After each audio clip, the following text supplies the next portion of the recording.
শহীদের রক্তের দাগও এখনো শুকায় নাই, বাতাসে লাশের গন্ধ ভেসে বেড়াচ্ছে, কিন্তু ঢাকা বিশ্ববিদ্যালয়ে দলীয় ছাত্র রাজনীতি ফিরে আসার তাল বাহানা করছে। আমরা স্পষ্ট ভাবে জানিয়ে দিতে চাই যে ঢাকা বিশ্ববিদ্যালয়ে কোন ধরনের রাজনৈতিক দল প্রবেশ করতে পারবে না।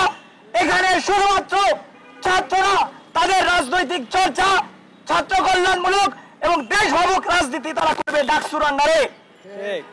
ইতিহাস সাক্ষ্য দেয় যে ঢাকা বিশ্ববিদ্যালয়ে যখন রাজনৈতিক দল প্রবেশ করে তখন ওই রাজনৈতিক দলের এজেন্ডাও প্রবেশ করে।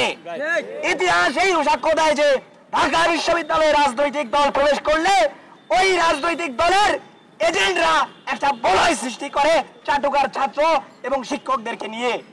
তাই এবারও যাতে রাজনৈতিক দলগুলো ঢাকা বিশ্ববিদ্যালয়ে প্রবেশ করে কোন ধরনের রাজনৈতিক বলয় সুবিধাবাদী শিক্ষক এবং ছাত্রদেরকে নিয়ে বলয় তৈরি করে আমার সাধারণ ছাত্রদের উপর ফ্যাসিজম চালাতে না পারে, আমার সাধারণ ছাত্রদেরকে যাতে হলে হলে নির্যাতন না করতে পারে, সেই নিরাপত্তা নিশ্চিতের দাবিতে রাজনৈতিক দলগুলোর জন্য ঢাকা বিশ্ববিদ্যালয়ের সকল দরজা বন্ধ করে দিতে হবে।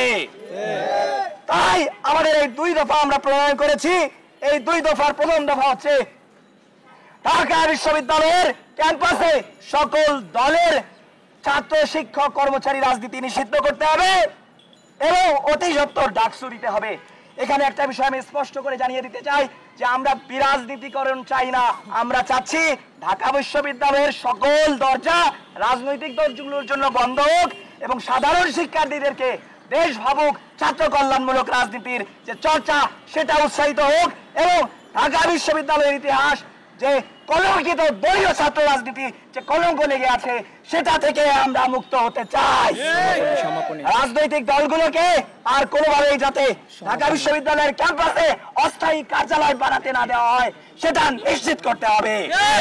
তাই আমরা নতুন যে ভিসি আসছেন তার কাছে আমরা জোর দাবি জানাচ্ছি ঢাকা বিশ্ববিদ্যালয়ের ক্যাম্পাসে সকল ধরনের দলীয় ছাত্র শিক্ষক রাজনীতি নিষিদ্ধ করে অতি দ্রুত ডাকসু নির্বাচন দিতে হবে। আগামীকালকের আমাদের যে কর্মসূচি যে ঢাকা বিশ্ববিদ্যালয়ের এই রাজু ভাস্কর্যে আমরা